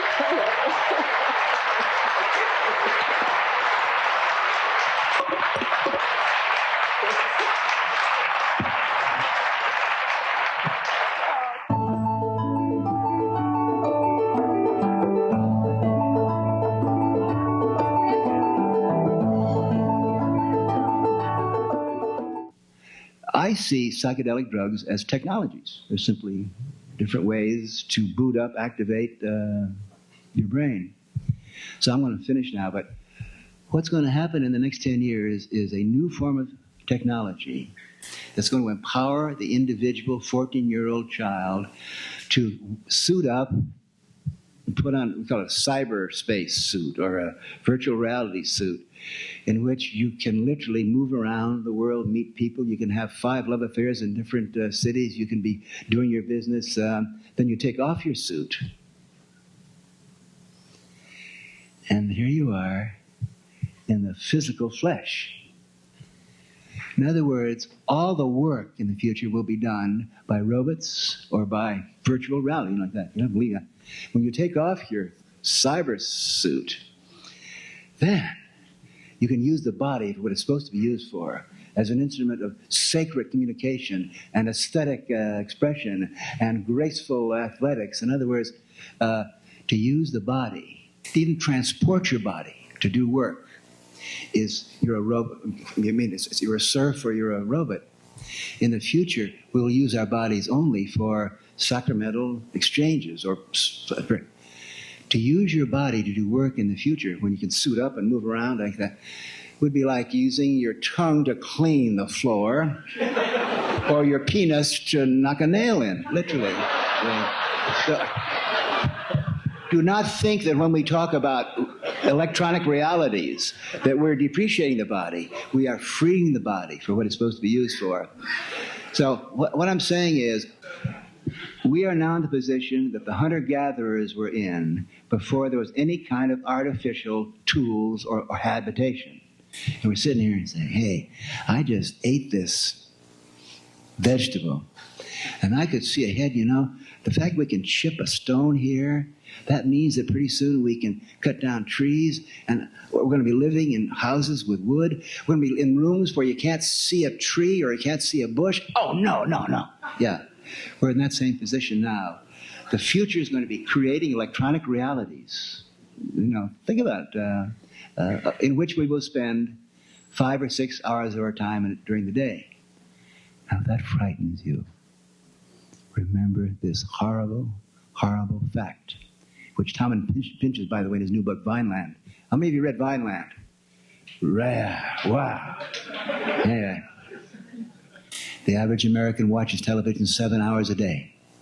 That means the average American in the most enlightened and rich country in world history lies like a slugoid amoeboid with their optical suckers sucking junk food passively.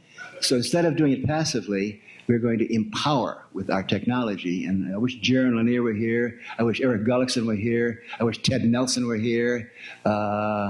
Who else? Autodesk, Eric Lyon. I wish they were here. Brenda Laurel. There's a group of people working on this. And a lot's going to happen. Main thing, stay sane and look for the new technology. And I love you.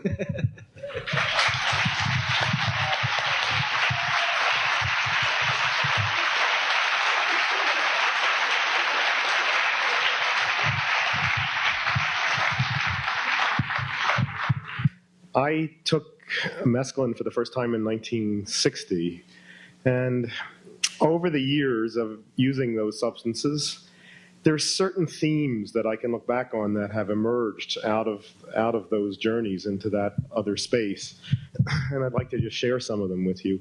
One of them is a very profound sense that on the level that counts, everything is all right, and that everything is just the way it's supposed to be. However limited and wrong and upside down it looks most of the time, there is that message that comes through. That it seems to me to echo the sentiment that I heard you quote Aldous saying about the fundamental sanity that was underneath that. But that's a very strong message. I'd like to see the Native American church not have to fight all these court cases.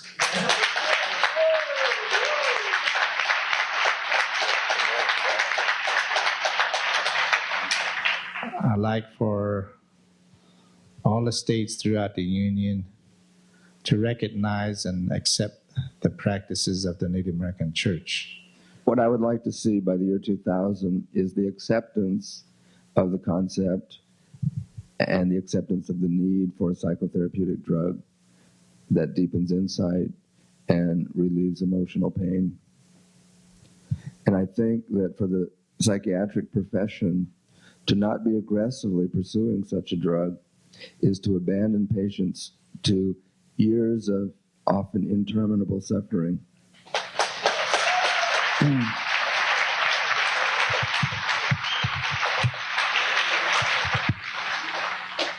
And this is the height of irresponsibility.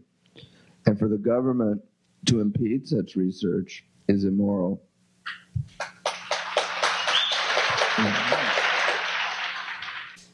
Paine said that if men were angels, they would need no government.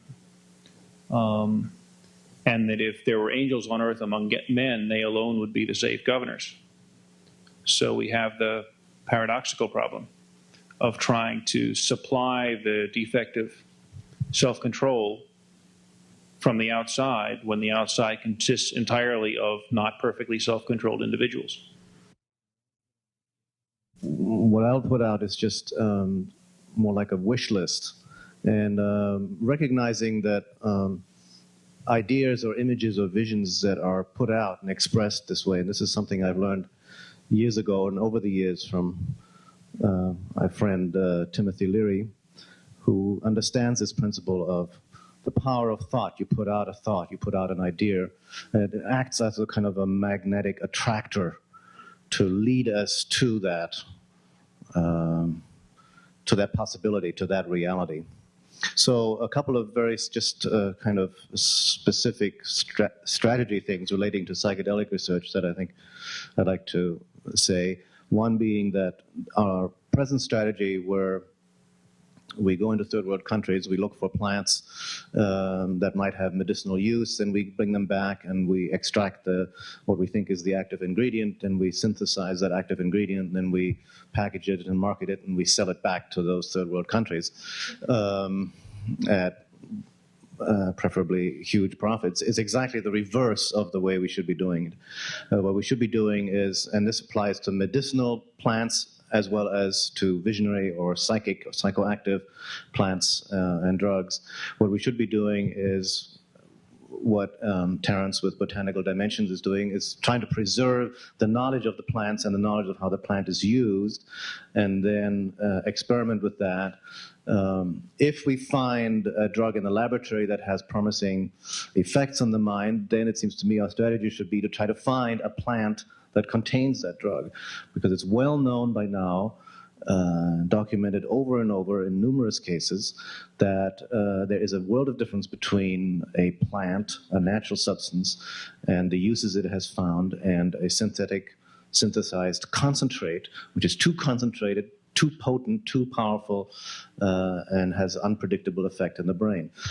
The example of coca leaf chewing in Andean people, which is a health-maintaining, strengthening, tonic additive to the diet, compared to the effects of synthesized cocaine or crack in urban cultures, is only the most dramatic example of that.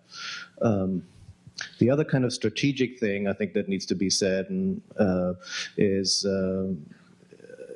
the whole war on drugs could be ended and made unnecessary by decriminalizing drugs. The drugs that are now lead to this enormous superstructure of enforcement. Drugs should be taken out of the role of law enforcement and into the arena of public health, which is where they belong. Major impact has been made on tobacco smoking once government and regulation and advertising and media were used to impact that. And if we try to control tobacco smoking the way we're trying to control, say, cocaine smoking, it would be as obvious a failure in the one case as it is in the other. So, and the role of psychedelic drugs, I think, is relatively minor in that situation. This balancing out of the media and public and business support of some drugs like alcohol, tobacco, and the various psychiatric drugs, which make tremendous profits, regulating those, taking public health factors into account, and then deregulating or putting other drugs like heroin, cocaine, and addictive substances into like the English system or the European system or the Swedish system, where people who are addicted to these substances could obtain them for their reasons, would immediately wipe out the huge criminal underground. It would make a major contribution to the economy. It's been calculated it would wipe out probably 1/3 of the national debt. So it would have wonderful effects all around. And as far as the future role of psychedelic plants and drugs is concerned, my vision of that is that it's going to change as people begin to think more in ecological terms, as we begin to think more in recognition and acknowledgement of our interdependence with all forms of life, and we begin to see that we're related in multiple complex ways with the plant kingdom, the animal kingdom, and with the various kinds of ecosystems in which we live, then there will be communities of people. There will be, I'm very impressed by the bioregional concept. There will be, instead of these monolithic nation states, there will be small, bioregionally localized, largely self-sufficient communities where people will try to live with sensitivity to the land in a sustainable way, self-sufficient, sustainable, and celebrate the diversity that exists within each community as well as among different communities. people will take foods, people will take responsibility for their own health. Instead of relying on a medical system with drugs and so forth for their health, they will take responsibility for their own health. They will adjust their diet, their nutrition. They will pay attention to foods that strengthen the body, food that strengthen the heart, the emotions, the feelings, foods that heighten cognitive processes or expand consciousness, and foods or vegetables, intelligent vegetables that facilitate religious experience when ingested or absorbed in a sacramental context, such as we've known for years and years and years. And I'll end by giving you a vision that I heard about 3 or 4 years ago by a very wise woman, a seeress, who was asked to give a vision of what she saw as the future of psychedelic drugs in our society.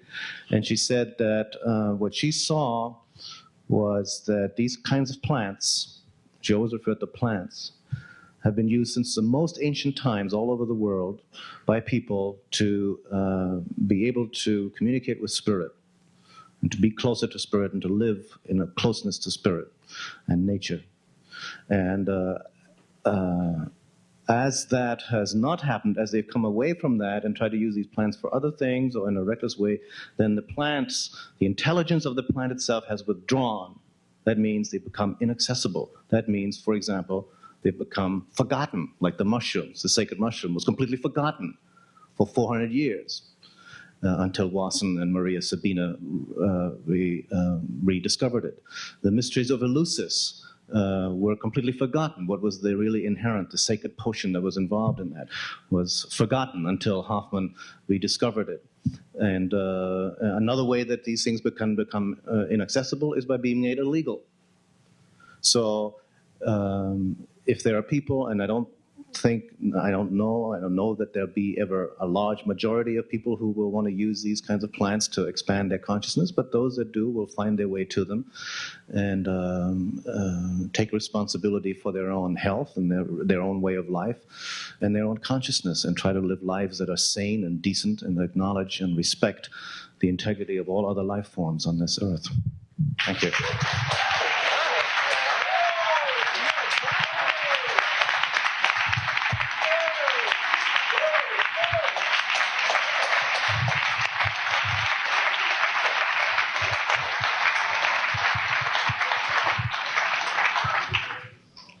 I wish I had some of that stuff.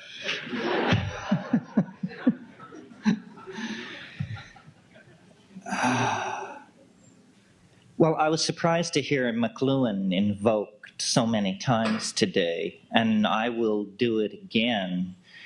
McLuhan had an idea of what he called the global village, and the global village is coming to be. This is what the crisis that is being presented to us as a crisis in communism is. It isn't a crisis for communism. Communism is going first. But what it is the death knell for centralized structure, for centralized control.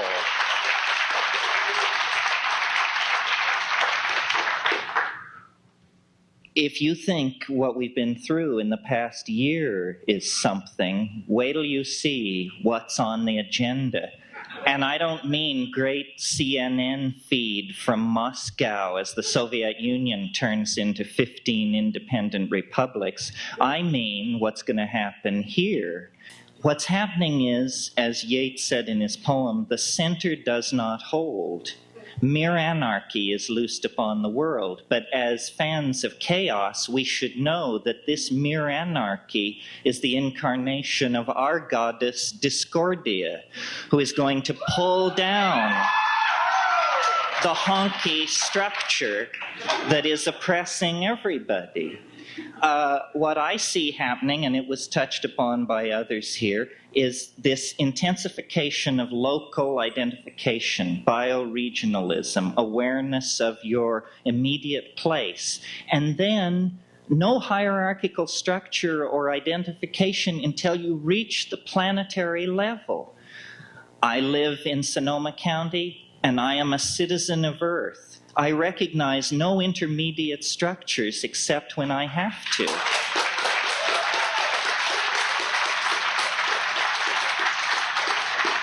So I agree with Tim. I cheer on the people who present the protocols and plead their cases before these gray-faced medical boards.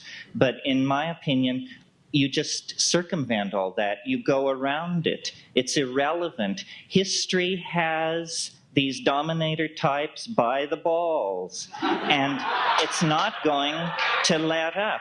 You know, history is a psychedelic experience. It's the collective unfolding of the dream of our species in space and time. And we are at the apex. This is the peak. This is the second hour of the trip. We're going over the top.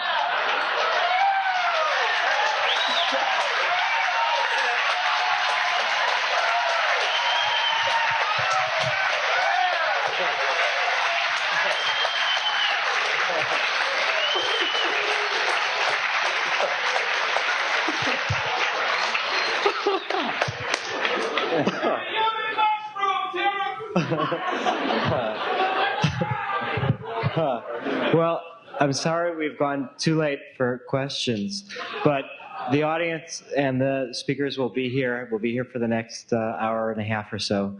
Thanks. Till the sun comes up.